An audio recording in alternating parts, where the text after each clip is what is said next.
So ఇందాక మీరు చెప్పిన దాంట్లో హెచ్ఎండిఏ డిటిసిపి కొన్ని వర్డ్స్ యూజ్ చేశారు కదా.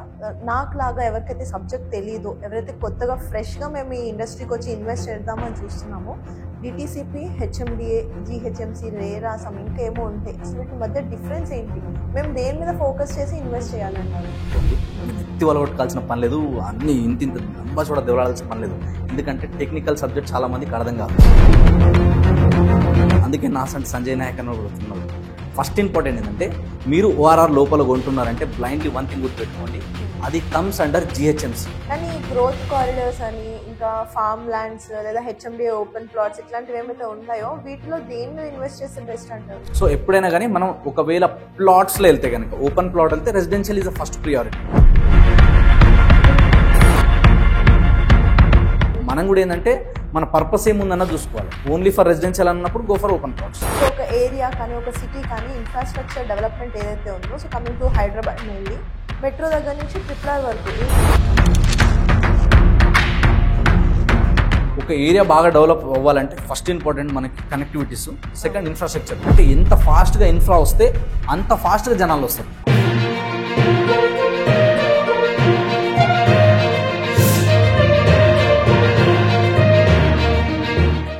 సో ఇందాక మీరు చెప్పిన దాంట్లో హెచ్ఎండిఏ డిటిసిపి కొన్ని వర్డ్స్ యూజ్ చేశారు కదా. నాకు లాగా ఎవరికైతే సబ్జెక్ట్ తెలియదో, ఎవరైతే కొత్తగా ఫ్రెష్గా మేము ఈ ఇండస్ట్రీకి వచ్చి ఇన్వెస్ట్ చేద్దామని చూస్తున్నామో, డిటిసిపి, హెచ్ఎండిఏ, జిహెచ్ఎంసి, రేరా, ఇంకేమో ఉంటాయి. అసలు వీటి మధ్య డిఫరెన్స్ ఏంటి? మేము దేని మీద ఫోకస్ చేసి ఇన్వెస్ట్ చేయాలంటారు?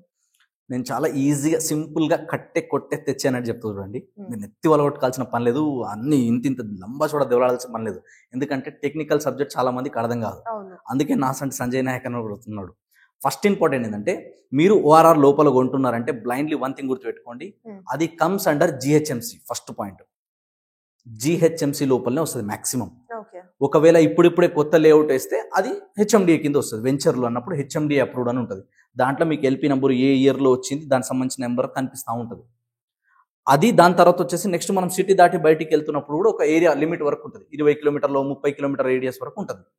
అక్కడ హెచ్ఎండి అంటే హెచ్ఎండికి సంబంధించిన అప్రూవల్స్, ఆ ప్రొసీడింగ్స్ అన్నీ ఉంటాయి దాంట్లో. ఇప్పుడు మనం అందరం ఎడ్యుకేటెడ్ కాబట్టి 5 నిమిషాలు చదివితే మనకు తెలిసిపోతుంది. సో దాంట్లో ఏమైనా టెక్నికల్ టర్మ్స్ అవి అర్థం కాకపోతే చాట్ జీపీటీ కానీ గూగుల్లో సెర్చ్ చేస్తే దాని ఇన్ఫర్మేషన్ మనకు వస్తుంది. నెక్స్ట్ వచ్చేసి ఏంటంటే, మనకి ఈ హెచ్ఎండిఏ లిమిట్స్ దాటినాక, అంటే సిటీ నుంచి 30 కిలోమీటర్ దాటి మనం ముందుకు వెళ్ళాం అనుకోండి, ఆ తర్వాత ఏంటంటే ఒక మున్సిపాలిటీ, అది మీరు ఎనీ మున్సిపాలిటీ తీసుకోవచ్చు. ఇప్పుడు ఎగ్జాంపుల్ మనం ముంబై హైవే తీసుకున్నాం అనుకోండి, సంగారెడ్డి దాటిన తర్వాత సదాశివపేట ఒకటి తీసుకోండి. సదాశివపేటలో ఉన్న అన్ని కూడా డిటిసిపి, హెచ్ఎండిఏ రావి కాక. సదాశివపేట ఆ ముందు నుంచి అన్ని డిటిసిపి వస్తాయి ఖచ్చితంగా. దానికి ముందు ఈ సంగారెడ్డి సరౌండింగ్ లో ఉంటే హెచ్ఎండి ఉంటుంది. ఇప్పుడు బెంగళూరు హైవే తీసుకున్నాం అనుకోండి, షాద్ నగర్ సరౌండింగ్ హెచ్ఎండి ఉంటుంది. షాద్ నగర్ దాటి బాలనగర్ దాటి ముందుకు పోయినామంటే అక్కడ ఖచ్చితంగా హెచ్ఎండిఏ ఉండదు, ఓన్లీ డిటిసిపి లేదా ముడా అని ఉంటుంది. Mahabubnagar urban development authority అని ఉంటుంది. దాని అప్రూవల్స్ ఉంటాయి. అంటే ఏరియా నుంచి ఒక 30 కిలోమీటర్ రేడియస్, మహా అయితే 50 కిలోమీటర్ రేడియస్, అంతకన్నా ఎక్కువ ఉండదు. ఈ ఏరియా లోపల ఉంటే మీకు హెచ్ఎండిఏలో దొరికే ఛాన్సెస్ ఉంటాయి. అది దాటిన తర్వాతనే నెక్స్ట్ వచ్చేసి మనకి డిటిసిపి అప్రూవ్డ్ అనేది ఉంటుంది. సో ఓఆర్ఆర్ లోపల అయితే GHMC, greater Hyderabad municipal corporation. అది దాటిన తర్వాత వచ్చేసి HMDA, Hyderabad metropolitan development authority. అది దాటిన తర్వాత డిటిసిపి.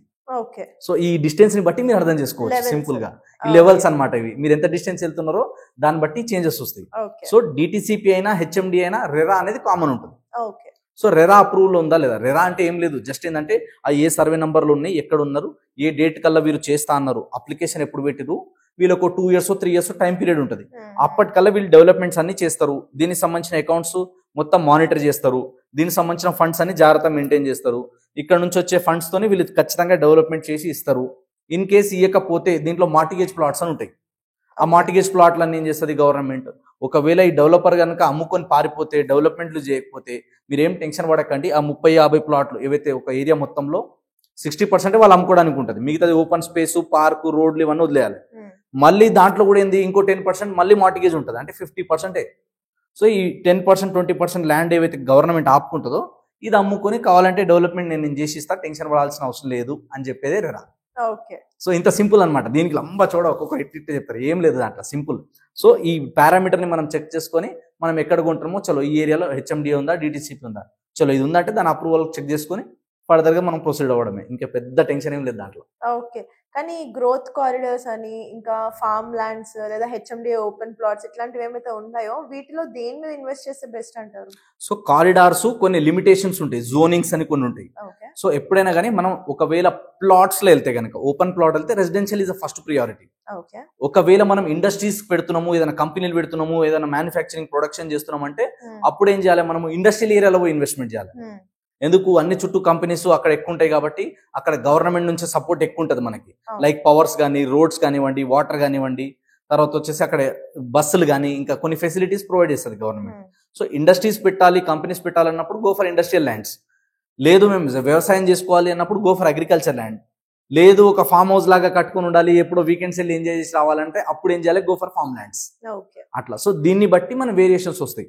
అండ్ ఇంకోటి ఏంటంటే రెసిడెన్షియల్ ఏరియాస్ ఏవైతే ఉంటాయో ఆ రెసిడెన్షియల్ ఏరియాలో వెళ్ళినప్పుడు మనం ఇల్లు కట్టుకోవాలంటే అప్రూవ్డ్ ఉన్న లేఅవుట్లో తీసుకోవాలి. లేదు అనుకుంటే మనం ఏం చేయాలి, only for investment entertainment purpose అనుకుంటే గనక మనం ఫామ్ ల్యాండ్కి వెళ్ళాలి. కానీ ఇక్కడ ఒక గుర్తుపెట్టుకోవాల్సిన పాయింట్ ఏంటంటే ఏదైతే మనకి మేజర్గా అగ్రికల్చర్ ల్యాండ్కు ఉండే డిమాండ్ అగ్రికల్చర్ ల్యాండ్కు ఉంటుంది. అది న్యాచురల్గా గ్రో అయ్యేది ఏరియాని బట్టి, మార్కెట్ వాల్యూ ప్రైస్ పెరిగేదాన్ని బట్టి, చుట్టూ వచ్చే కంపెనీస్ ఎంప్లాయ్మెంట్ని బేస్ చేసుకొని అగ్రికల్చర్ వాల్యూ అనేది స్పీడ్గా పెరుగుతుంది. అంటే పెరుగుతుంది, అది ఎంత పెరుగుతుందో దాని ఎఫెక్ట్ మొత్తం ప్లాట్స్ మీద పడుతుంది. అట్లానే ఫామ్ ల్యాండ్ మీద కూడా పడుతుంది. అంటే అగ్రికల్చర్ ల్యాండ్ రేట్ ఎంత పెరిగితే ఆటోమేటిక్గా ప్లాట్ ప్రైజెస్ అంత పెరుగుతూ పోతాయి అనమాట. సో ఎక్కువ డబ్బులు ఉన్న వాళ్ళు ఏం చేస్తారు, అగ్రికల్చర్ ల్యాండ్కి వెళ్తారు. లేదు అనుకున్నప్పుడు మనం జస్ట్ ఏదో ఉండడానికి, ఏదో వీకెండ్లో ఎంజాయ్ చేయాలి, కొంచెం తక్కువ బడ్జెట్ అయినా పర్లేదు, లో ఇన్వెస్ట్మెంట్ వెళ్ళాలన్నప్పుడు ఫామ్ ల్యాండ్ వెళ్ళాలి. కానీ compare to farm land, open ప్లాట్స్లో అప్రూవ్డ్ లేఅవుట్స్ ఎక్కువ అప్రిషియేషన్ వస్తుంది. అంటే రెసిడెన్షియల్ మార్కెట్ అనేది ఫాస్ట్గా గ్రోత్ అవుతుంది. కమర్షియల్కి ఉండేది కమర్షియల్కి ఉంటుంది. కమర్షియల్ అన్నప్పుడు ఏముంటుంది, డబ్బులు ఎక్కువ పెట్టాలి, అక్కడ వాకిన్ ఎక్కువ వచ్చేదాన్ని బట్టి ఆ ఏరియాకి అలాంటి క్లయింట్స్ వచ్చినప్పుడు అంత స్పెండ్ చేసే వాళ్ళు వచ్చేటప్పుడు, ఖర్చు చేసే వాళ్ళు వచ్చినప్పుడు దానికి ఉండే డిమాండ్ దానికి ఉంటుంది.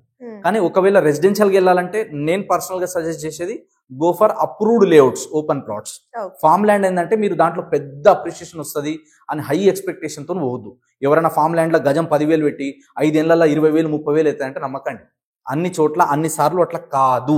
నేను 100 కస్టమర్లను అట్లా చూసిన, 100 వెంచర్లు తిరిగి చూసిన. సో వాళ్ళు నాకు డైరెక్ట్గా చెప్పింది కూడా అదే. ఇక్కడ ఏంటంటే ఫామ్ హౌస్ లాగా చేసుకోవడానికి బాగుంటుంది, ఇది గ్రీనరీ, చుట్టూ గ్రీన్ ఏరియా, కొంచెం పీస్ఫుల్ వాతావరణం ఉండాలి. ఇలాంటి మైండ్ సెట్ ఉన్న వాళ్ళు వస్తారు సంజయ్డ. ఇన్వెస్ట్మెంట్కి దీని నుంచి డబ్బులు రిటర్న్ ట్రిపుల్ రావాలి, డబల్ రావాలని రారేడికి. అలాంటి వాళ్ళకి ఇది సెట్ కూడా కాదని వాళ్ళే చెప్పారు నాకు. కాబట్టి వాళ్ళు చెప్పేవాళ్ళు కూడా క్లియర్గా చెప్తారు, సార్ మీకు ఈ సెగ్మెంట్ వాళ్ళకైతేనే మీరు ఇట్లా ఆలోచిస్తేనే దీంట్లోకి రండి, లేకపోతే వద్దంటారు వాళ్ళు కూడా. లేదంటే మీరు ఇంకో మా వెంచర్స్ వేరే ఉన్నాయి, వేరే ప్లాట్స్ ఉన్నాయి, మీరు రెసిడెన్షియల్గా ఓపెన్ ప్లాట్లో కొనండి, డిటిసిపి అప్రూవ్డ్ ఉన్న దాంట్లో కొనండి, హెచ్ఎండిఏలో కొనండి అని వాళ్ళే చెప్తారు. సో మనం కూడా ఏంటంటే మన పర్పస్ ఏముందన్నది చూసుకోవాలి. ఓన్లీ ఫర్ రెసిడెన్షియల్ అన్నప్పుడు go for open plots. Okay. So ఒక ఏరియా కానీ, ఒక సిటీ కానీ ఇన్ఫ్రాస్ట్రక్చర్ డెవలప్మెంట్ ఏదైతే ఉందో, so coming to Hyderabad mainly metro దగ్గర నుంచి RRR వరకు ఈ డెవలప్మెంట్ ఆఫ్ ఇన్ఫ్రాస్ట్రక్చర్ మనకి రియల్ ఎస్టేట్ మీద ఎంతవరకు ఇంపాక్ట్ పడుతుంది అంటారు? ఒక ఏరియా బాగా డెవలప్ అవ్వాలంటే ఫస్ట్ ఇంపార్టెంట్ మనకి కనెక్టివిటీస్, సెకండ్ ఇన్ఫ్రాస్ట్రక్చర్. అంటే ఎంత ఫాస్ట్గా ఇన్ఫ్రా వస్తే అంత ఫాస్ట్గా జనాలు వస్తారు. సో జనాలు ఎప్పుడు వస్తారు, ప్రోగ్రెస్ కనిపిస్తూ ఉండాలి. జో దిక్తా హై వహి బిక్తా హై అన్నట్టు రెగ్యులర్గా మనం డెవలప్మెంట్ చేస్తూ పోయినాం అనుకోండి, అప్పుడు ఏమవుతుంది, జనాలు వస్తూ ఉంటారు. అండ్ మొత్తం డెవలప్మెంట్ అయినాక రారు జనాలు. ఎట్లయితే డెవలప్మెంట్ వస్తుంటుందో అట్లా వస్తుంటారు. ఓ 4 ఇల్లులు అయితే మెల్లిమెల్లిగా ఒక్కొక్కరు రావడం స్టార్ట్ అవుతుంది. సో ఫస్ట్ స్టెప్ పడడమే కష్టం. అది ఒక్కసారి డెవలప్మెంట్ ప్రోగ్రెస్ అయిందంటే మెల్లిమెల్లిగా వస్తుంటారు. ఎట్లా జనాలు పెరుగుతుంటారో అట్లా మొత్తం సరౌండింగ్ ఏరియాస్ మొత్తం మెల్లిగా డెవలప్మెంట్స్ అవుతూ వస్తాయి అనమాట. కమర్షియల్గా గ్రోత్ అవుతుంది. నెక్స్ట్ ఇప్పుడు ఒక 4 ఇల్లులు వచ్చినాయి, ఒక సెలూన్ షాప్ వచ్చింది, కిరాణా షాప్ వచ్చింది, మెల్లిగా ఇంకో 4 అపార్ట్మెంట్లు 4 ఇల్లులు వచ్చినాయంటే అక్కడ రోడ్లు వచ్చేస్తాయి. రోడ్ రాగానే మళ్ళీ ఇంకా నియర్ బై ఇంకేమైనా ఎమ్యూనిటీస్ ఫెసిలిటీస్ అట్లా డెవలప్ అవుతుంది. సో మెట్రో ఎక్కడ దాకా అయితే ఎక్స్పాండ్ అవుతుందో ఆ ఏరియా వరకు ఖచ్చితంగా గ్రోత్ వస్తుంది. అండ్ నెక్స్ట్ దీన్ని బేస్ చేసుకునే రీజనల్ గ్రోత్. ఇప్పుడు సో మీరు మెట్రో ఎక్స్పాన్షన్ ఎక్కడ దాకా అవుతుంది, phase 2 phase 3 ఈ ఏరియాలలో మనం ఎక్కడ ఇన్వెస్ట్మెంట్ చేసినా next 10 to 20 years high appreciation అనేది గ్యారంటీ వస్తుంది. రియల్ ఎస్టేట్ ఏమవుతుందో, పెరుగుతుందో లేదో, ఇప్పటికే చాలా హైప్ అయిపోయింది అంటే ఇది జస్ట్ బిగినింగ్. రియల్ ఎస్టేట్ 2030కే $1 trillion ఇట్లా హిట్ చేయబోతుంది రియల్ ఎస్టేట్. సో మ్యాసివ్గా గ్రోత్ అవ్వడానికి ఛాన్సెస్ ఉన్నాయి. ఎవరిని చెప్పినా కూడా మీరు ఆగిపోవద్దు. మీరు కొనాలనుకుంటే మీరు అన్నట్టుగా మెట్రో ఎక్స్పాండ్ అవుతుంది కదా, అక్కడ దాకా వెళ్ళి కొనండి, నో ప్రాబ్లం. మీరు అక్కడ ఇన్వెస్ట్మెంట్ చేస్తే గ్రోత్ అవ్వడానికి ఖచ్చితంగా స్కోప్ ఉంటుంది. నేను ఒక వీడియోలో చెప్తే అది వీడియో కొన్ని ట్రెండింగ్లోకి వెళ్ళిపోయింది, కొన్ని మిలియన్స్ ఆఫ్ వ్యూస్ పోయింది. ఎక్కడైతే సిటీ ఎండ్ అవుతుందో అక్కడ నుంచి ఇన్వెస్ట్మెంట్ చేయాలని చెప్పిన, ఎక్కడైతే లైట్లు ఆఫ్ అవుతాయో అక్కడ నుంచి ఇన్వెస్ట్మెంట్ చేయాలని చెప్పిన. అక్కడ నుంచి మీరు ఇన్వెస్ట్మెంట్ చేయండి, అప్పుడు నాకు చెప్పండి కరెక్ట్ అయినా కాదా అన్నది మీకే తెలిసిపోతుంది. ఒక మున్సిపాలిటీ మీరు ఎంట్రీ అయ్యేటప్పుడు చూడండి, ఎనీ ఏరియా మీరు సిటీ సరౌండింగ్లో ఇప్పుడు ఓఆర్ఆర్ దాటిన తర్వాత కొంచెం ఏరియాలో కొన్ని డెవలప్మెంట్ కూడా ఉండవు, కానీ ఒక మున్సిపాలిటీ వచ్చిందంటే అక్కడ నుంచి లైట్లు స్టార్ట్ అవుతాయి. స్టార్ట్ అయినాయంటే అదంతా మున్సిపాలిటీ లిమిట్ గా. సో ఒకవేళ మనం ఇన్వెస్ట్మెంట్ చేయాలన్నప్పుడు ఆ లైట్లు ఉన్న దగ్గర ఇన్వెస్ట్మెంట్ చేయాలి. డబ్బులు ఉంటాయి, డబ్బులు లేవంటే ఆ లైట్లు ఎక్కడైతే ఎండ్ అయిపోతున్నాయో ఇక ఇక్కడ నుంచి స్టార్ట్ చేయాలి మనం ఇన్వెస్ట్మెంట్ చేయడం. మన బడ్జెట్ ఏడొస్తా అన్నది చూసుకోవాలి. ఫ్యూచర్ లో అది డెవలప్ అవుతుంది, ఖచ్చితంగా అవుతుంది. ఇది సింపుల్ గుర్తు, నా గురువులు నాకు డే 1 లో చెప్పినది. ఈ సూత్రం నువ్వు గుర్తు పెట్టుకో సంజయ్, నువ్వు ఎక్కడ పైసలు పెట్టినా నువ్వు సెకండ్ థాటే పెట్టుకోకు, లైట్లు ఎండ్ అయ్యే దగ్గర నుంచి పెట్టుకుంటా పోరా అన్నాడు. అంటే డబ్బులు ఉంటే లైట్లు ఎండ్ అవ్వక ముందే పెట్టు, నీకు డబ్బులు ఆడ ఎండ్ అయిపోతుంది ఇంత పెట్టలేను నేను అన్నప్పుడు ఇది ఎండ్ అయిన తర్వాత నీకు ఏడొస్తా ఆడ పోయి కొనుక్కో, అక్కడ గ్రోత్ వస్తుంది. అంటే మున్సిపాలిటీలో లైట్ ఏడైతే ఎండ్ అవుతాయో అక్కడ పోయి మీరు ఇన్వెస్ట్మెంట్ చేయండి, ఖచ్చితంగా గ్రోత్ వస్తుంది. అక్కడ ఎందుకు గ్రోత్ వస్తుంది అంటే ఆల్రెడీ ఈ ఏరియా అంతా మున్సిపాలిటీ లిమిట్ లో వచ్చింది, ఇక్కడ దాకా బాగా డెవలప్ అయిందనే లెక్క.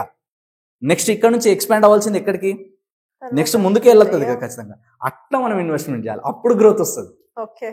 అట్లా చూసుకోకుండా మనం ఇన్వెస్ట్మెంట్ చేస్తే ఆగమవుతాం. అందుకనే మనం సేఫ్టీ, సెక్యూరిటీ, గ్యారంటీ, అప్రిషియేషన్ ఎక్కడ వస్తుంది అంటే లైట్లు ఎండ్ అయ్యే దగ్గర వస్తాయి. అండ్ బస్సులు పోతూ ఉండాలని చెప్పిన వెంచర్ ముందు నుంచి. అంటే వెంచర్ కానీ అగ్రికల్చర్ ల్యాండ్ కానీ అది 60 ఫీట్ల రోడ్డు కానీ ఫ్యూచర్ లో 100 ఫీట్ రోడ్ అయ్యే స్కోప్ ఉన్న రోడ్ల మీరు తీసుకోండి, ఖచ్చితంగా గ్రోత్ వస్తుంది, నో డౌట్ దాంట్లో. హైదరాబాద్ లో ఇప్పుడు మనకి ప్లాట్స్ లేదంటే ఫ్లాట్స్ కానీ ఏమైతే అసలు సంబంధం లేకుండా ధరలు పెరిగిపోతూ ఉన్నాయో దీనికి మెయిన్ రీజన్ ఏంటంటారు? మార్కెట్ డిమాండా లేకపోతే బిల్డర్స్ ఈ ఏజెంట్స్ చేసిన మ్యానిపులేషనా? Market demand. ఎందుకంటే జనాలు ఇష్టపడుతున్నారు. ఇక్కడ మైగ్రేషన్ ఎక్కడైతే ఎక్కువ వస్తుందో ఆటోమేటిక్గా పెరిగిపోతుంది. ఇప్పుడు ముంబై అనేది బాగా పెరిగింది. ఎందుకు? ఇండియాలో చాలా వేరే స్టేట్ నుంచి ముంబైకి వెళ్తుంటారు. ఎందుకు? ముంబైలో ఎంప్లాయ్మెంట్ ఆపర్చునిటీ ఎక్కువ ఉందని. నెక్స్ట్ బెంగళూరు చాలా మంది వెళ్తుంటారు. ఎందుకు? అక్కడ ఐటీ బాగుండే అని అక్కడ వెళ్తున్నారు. ఇప్పుడు ఆ సిటీస్ తో పోల్చుకుంటే హైదరాబాద్కి ఇంకా ఎక్కువ స్కోప్ ఉంది. హైదరాబాద్ లో ఇంకా గ్రోత్ రోజు రోజుకి పెరుగుతుంది. సో జనాలు ఎట్లయితే వస్తుంటారో సో వచ్చినప్పుడు దాన్ని కూడా ఛాన్స్ తీసుకునే వాళ్ళు కూడా చాలా మంది ఉంటారు ఖచ్చితంగా. ఎందుకంటే అంత మార్కెట్ ఉన్నప్పుడు, అంత పొటెన్షియల్ ఉన్నప్పుడు మనం ఇంకేదైనా డిఫరెంట్గా ఎక్స్ప్లోర్ చేద్దాం. మనం ఎందుకు దీన్ని ఇంకా మార్కెట్లో నెక్స్ట్ లెవెల్కి తీసుకెళ్ళొద్దు? వరల్డ్ క్లాస్ ఇన్ఫ్రాస్ట్రక్చర్ మనం తీసుకొస్తేనే కదా వాళ్ళతో కంపేర్ చేసి అక్కడిక్కడ వెళ్ళడం కంటే మనం ఇక్కడ రావడం బెస్ట్ అని చెప్పేసి. అండ్ ఇక్కడున్న ఇంకొక ఆపర్చునిటీ ఏంటంటే మన అందరికి ఇంకా బడ్జెట్ ఫ్రెండ్లీ ఉంది కంపేర్ టు అదర్ సిటీస్. ఇంకా ప్రైజెస్ కూడా చాలా రీజనబుల్ ఉన్నాయి. 6,000 నుంచి స్టార్ట్ ఉన్నాయి మనకు హైదరాబాద్ లోపల. 5 నుంచి 6,000 మధ్యలో మినిమం పర్ ఎస్ఎఫ్టీ స్టార్ట్ అవుతుంది ఒకవేళ అపార్ట్మెంట్లోకి మనం వెళ్ళాలనుకుంటే. అదే కనుక మనం ల్యాండ్ వాల్యూ తీసుకుంటే కూడా ఇవాళ ఓఆర్ఆర్ లోపల కూడా చాలా లొకేషన్స్ ఉన్నాయి. మీకు 50,000లో కూడా వస్తాయి మంచివి. 40 నుంచి 50,000లో కూడా కొన్ని ఏరియాలో దొరుకుతాయి. ఇక అంత బడ్జెట్ మనం పెట్టలేమన్నప్పుడు ఏం చేస్తారు? కొంచెం దూరం వెళ్ళి ఉంటారు. సో మార్కెట్ డిమాండ్ ఉండడం వల్లనే.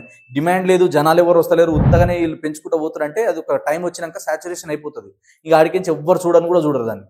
అంటే ఓవర్గా రేట్లు పెంచేసిన తర్వాత దానికంటే కొంచెం తక్కువలో ఉన్నప్పుడే అందరికి అందుబాటులో ఉన్నప్పుడు ఎక్కువ మంది జనాలు వస్తారు. అండ్ అప్పుడు ఇంకా బాగా డిమాండ్ ఎక్కువ పెరుగుతుంది అన్నప్పుడు ఫిల్టర్ అవుతారు. అప్పుడు అంటే ఈ ఏరియాకి అంత డిమాండ్ ఉన్నప్పుడు అందరు వచ్చి ఆడ ఇన్వెస్ట్మెంట్ చేయలేనప్పుడు కొన్ని కేటగిరీ పీపుల్ వాళ్ళు వచ్చి అక్కడ ఇన్వెస్ట్మెంట్ చేస్తారు. మిగతా వాళ్ళు అక్కడ నుంచి మెల్లిమెల్లిగా దూరం వెళ్తూ ఉంటారు. సో అట్లా గ్రోత్ అవుతుంది. సో ఎక్కడైనా సరే మార్కెట్ డిమాండ్ లేకుండా ఆర్టిఫిషియల్ గా క్రియేట్ చేస్తాం, ఆర్టిఫిషియల్ గానే అమ్మేస్తాం, ఆర్టిఫిషియల్ గానే అన్ని చూపిస్తాం అంటే కాదు. సో జనాలు రావాలి. ఎందుకంటే మీరు ఎన్ని గాల్లో మాటలు చెప్పినా పైసలు రాకపోతే ఏం కావు.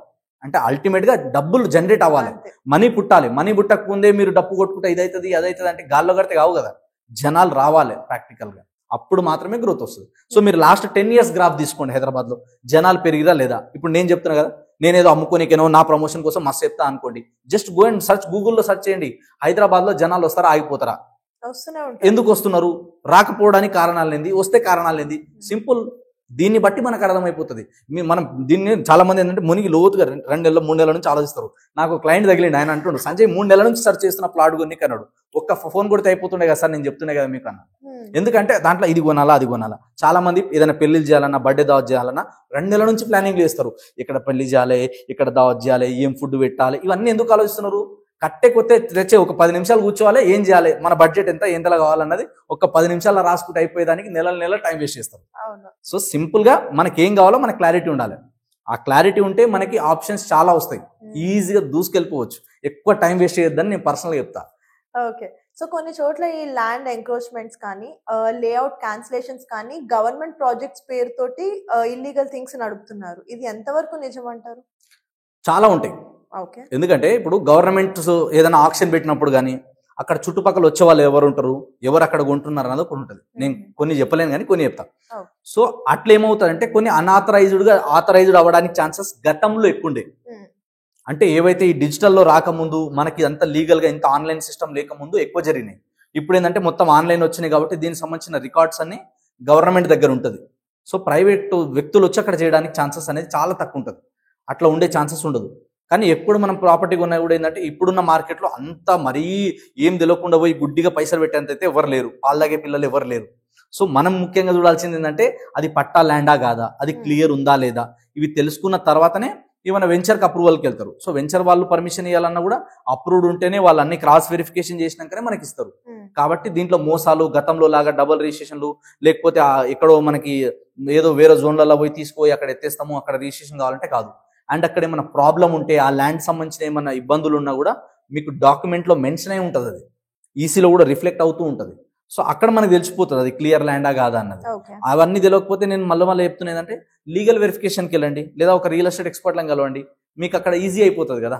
అందుకే ప్రాక్టికల్గా ఆ గ్రౌండ్ లెవెల్ రియాలిటీ తెలిసిన వాళ్ళకి, ఆ ఏరియాలో మార్కెట్లో అవేర్నెస్ ఎవరికి ఉందో వాళ్ళ నుంచి తెలుసుకోవాలి.